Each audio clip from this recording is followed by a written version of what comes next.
Welcome back to the second part of my interview with university trustee and Semple's Words host, Howard Semple. Great to be back, Hira. Once was not enough, I get it. You had to leave in the middle. Sure. So where do you want to start? Why don't we start with your name? Last time you told me that you were a doctor, but I did some research and found out that it isn't true. Well, I told you to call me Howard. Then you told me you were a doctor, remember? But you are not a doctor, are you? I meant it in the honorary way. Have you gotten an honorary doctorate anywhere? No. So how do you mean honorary? You know, like a sign of respect. You said you respected me, remember? Okay.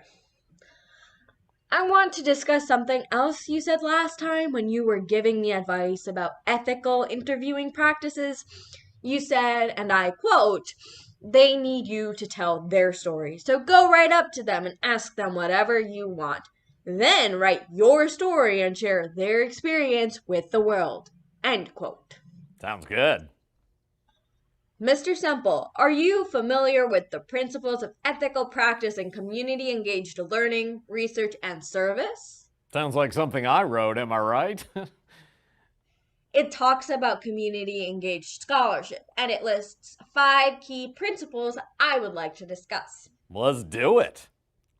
The first is do no harm. Do no harm means following meaningful guidelines and offering checks for protecting the communities where faculty, staff, or students intend to work from unintended consequences. Do no harm is like my life motto. Right after YOLO.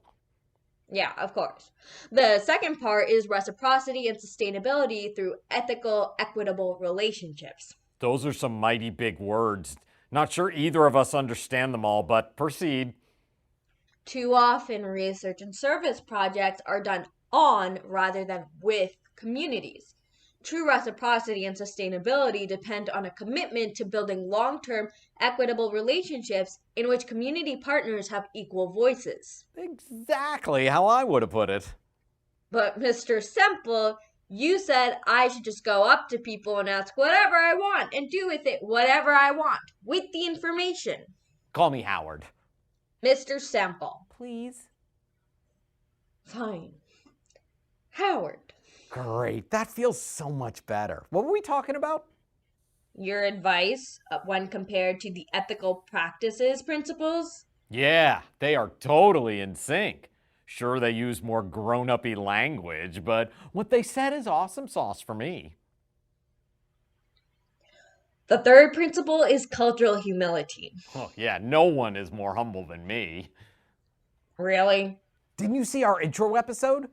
The show is about how I will learn from you, and you will learn from me, and I will learn from you, and you from me, and you, and you and me, and me, and you, and you, and Okay, me. Howard. See? Cultural humility is about approaching and working with community partners as equals. You betcha. Advocates of the principle of cultural humility aim to cultivate a deep recognition among scholars, students, and practitioners that no expert knows everything, that technical expertise does not necessarily trump local knowledge, and that no one, including representatives of elite global universities, has a monopoly on profound and potentially urgent insights about the challenges facing our society. Exactly what I said. I will learn from you while you will learn from me. It means that people need to approach community partners as listeners, learners, and co-educators. And look at me and you practicing this right now. It says that you need to approach unfamiliar practices and perspectives with non-judgmental open-mindedness and empathy. Reject all approaches that ignore crucial local, global, and historical contexts, and make sure that researchers educate themselves as deeply as possible about the relevant history, politics, and culture to their work. Couldn't have said it better myself. In fact, sounds so familiar. Maybe I advised them when they wrote it. I mean, I'm a busy guy, so I don't remember all the places where I've offered help. You really think that what you told me last time is the same as what I just read? Well, of course. Are you for real? Absolutely. So what are the other two? The fourth one is attention to diversity, inclusion, and inequality. Oh, to value diversity is at minimum to engage all partners in deep reflection about how race, ethnicity, gender, class, culture, sexual orientation, age, education, and language differences, among other powerful social constructs and divisions, might shape and be shaped by the project someone wants to do. What? Like, duh. Ooh, I bet the final one is about collaborative critical thinking and inquiry. It is. In our rush to address pressing, morally, and existentially urgent global and local challenges, we run the risk of developing solutions that actually cause as many problems as they address. Exactly. We need to engage in critical reflection that carries an ethical value and resolve, insofar as it serves as a mechanism of accountability to all stakeholders and presents openings for mitigating problematic or unexpected developments in the work. You are a really confusing person. Thank you. We make a good team. Hey, maybe you should come be an intern for the show. We seem to go through them pretty quickly. Hey, why don't you give me your resume? I don't know. Oh, come on. I am a successful business person. Maybe, just maybe, I could offer some useful advice. All right. I'll share it with you. And a cover letter, of course.